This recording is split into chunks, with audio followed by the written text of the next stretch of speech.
अच्छा, एक कहानी है जो हम सबने अपने बचपन में जरूर सुनी होगी, शेर और चूहे वाली। पर कभी सोचा है कि क्या ये सिर्फ बच्चों के लिए है, या फिर इसमें दया, घमंड और असली ताकत के बारे में कोई बहुत गहरा सबक छुपा है? चलिए आज साथ मिलकर इसी को समझते हैं।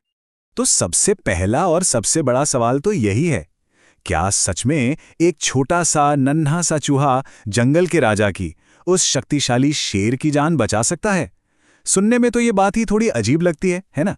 लेकिन यही वो चीज है जो इस कहानी को इतना खास बनाती है। आइए इस नामुमकिन से लगने वाले सवाल का जवाब ढूंढते हैं।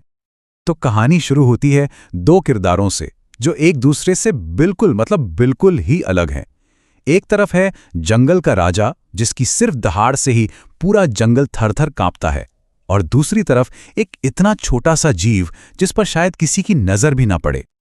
जरा सोचिए, एक तरफ है जंगल का बादशाह, एकदम विशाल ताकतवर, जिसकी एक दहाड़ से ना जमीन तक हिल जाए, और दूसरी तरफ है एक नन्हा सा जीव, इतना छोटा कि शायद नजर भी ना आए। ये सिर्फ साइज का फर्क नहीं है, ये तो जमीन आसमान का फर्क है, ताकत का, रुतबे का। और पूरी कहानी इसी फर्क पर टिकी है। जरा सोचिए, एक घना जंगल है, पत्तों के बीच से सूरज की किरणें छन छन कर आ रही हैं, और वहीं एक बड़े से पेड़ की ठंडी छांव में कौन? जंगल का राजा एकदम बेफिक्र होकर सो रहा है। सब कुछ कितना शांत है ना? पर यह शांति ज्यादा देर टिकने वाली नहीं है। और बस यहीं से कहानी में ट्विस्ट आता है। यहीं होता है पहला टकराव। एक ऐसी सिचुएशन बनती है जो एक बहुत ही अनोखी रिक्वेस्ट को, एक प्रार्थना को जन्म देती है, जहां एक कमजोर का सामना सीधे ताकतवर से होता है। हुआ ये कि वो छोटा सा चूहा ना खेलते खेलते गलती से शेर के ऊपर चढ़ गया, और बस हो गया काम। शेर की नींद खुल गई। सोचिए जरा, आंखें गुस्से से एकदम लाल, और दहाड़ ऐसी कि सिर्फ गुस्सा नहीं, सीधी मौत की धमकी। अब उस नन्हे चूहे की जान शेर के पंजे में थी। लेकिन कमाल देखिए, मौत को इतना करीब देखकर भी ना वो चूहा हिम्मत नहीं हारता। हाँ, आवाज कांप रही थी, वो गिड़गिड़ा रहा था, पर उसने एक ऐसा वादा कर दिया जो उस वक्त सुनने में एकदम मजाक जैसा लगा होगा। उसने कहा, महाराज मुझे छोड़ दीजिए, क्या पता किसी दिन मैं आपके काम आ जाऊं। अब भला कौन सोच सकता था कि ये बात एक दिन सच हो जाएगी। अब जरा शेर के बारे में सोचिए, उसके दिमाग में क्या चल रहा होगा?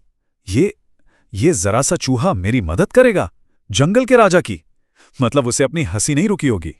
और यही तो बात है, कभी कभी ताकत का नशा ना हमें दूसरों को बहुत कम आंकने पर मजबूर कर देता है। तो शेर को हंसी तो बहुत आई, लेकिन फिर भी शायद उसे उस नन्हे से जीव पर तरस आ गया। और बस यही वो पल है जहां पूरी कहानी बदल जाती है। शेर ने बिना कुछ सोचे समझे, बिना किसी उम्मीद के, बस दया में आकर चूहे को जाने दिया। एक बहुत छोटा सा काम था, लेकिन इसका नतीजा बहुत बहुत बड़ा होने वाला था। चलिए अब कहानी के दूसरे हिस्से पर चलते हैं। यहां वक्त का पहिया घूमता है, और जो जंगल का राजा था वो खुद एक बहुत बड़ी मुसीबत में फंस जाता है। एक ऐसी मुसीबत जहां उसकी सारी ताकत धरी की धरी रह जाती है।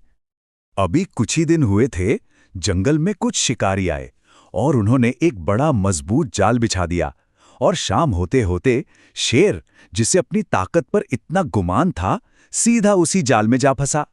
सोचिए, एक ही पल में जंगल का सबसे ताकतवर जानवर एक बेचारा कैदी बन गया।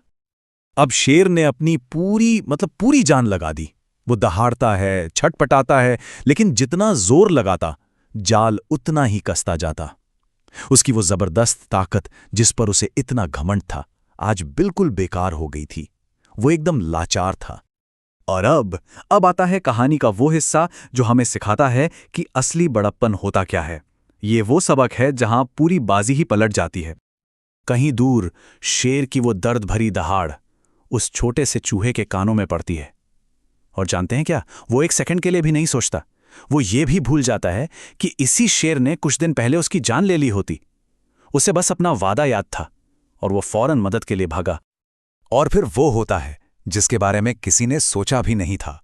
जहां शेर की अपनी ताकत काम नहीं आई, वहां काम आए चूहे के वो छोटे छोटे पैने दांत। उसने फटाफट जाल की मोटी मोटी रस्सियों को कुतरना शुरू कर दिया। एक एक करके रस्सियां कटती गईं, और देखते ही देखते जंगल का राजा आजाद था। आजाद होने के बाद शेर ने सिर्फ थैंक यू नहीं कहा, नहीं, उसने शर्मिंदगी से और इज्जत से उस छोटे से चूहे के सामने सिर झुकाया और माफी मांगी। उसने माना कि हां, मुझसे गलती हुई, मैंने तुम्हारे छोटे आकार का मजाक उड़ाया था। उस दिन उस नन्हे से चूहे ने शेर को सिर्फ जाल से नहीं बल्कि उसके घमंड से भी आजाद किया था। तो इस पूरी कहानी से हमें सीखने को क्या मिलता है? पहली बात कि नेकी का कोई भी काम कितना भी छोटा क्यों ना हो, कभी बेकार नहीं जाता। दूसरी बात, हर किसी के पास अपनी एक खास ताकत होती है, भले ही वो बाहर से कैसा भी दिखे। असली ताकत साइज में नहीं बल्कि किरदार में होती है। और सबसे जरूरी बात, विनम्रता।